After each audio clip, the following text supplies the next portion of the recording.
В интернете существует множество видов мошенничества, и в этом видео мы научим вас избегать самые распространенные схемы.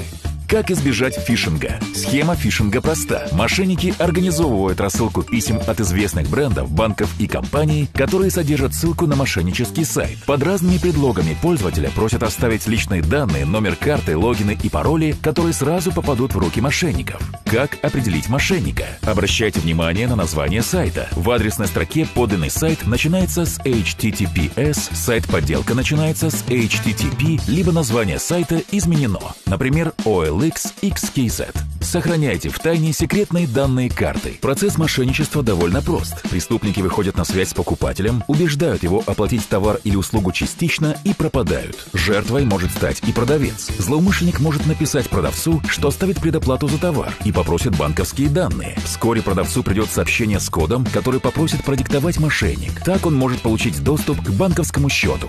Для перевода денег иногда требуется номер банковской карты, ФИО владельца и ИИН, но никогда не требуется CVV-код, PIN-код и одноразовые коды подтверждения из СМС.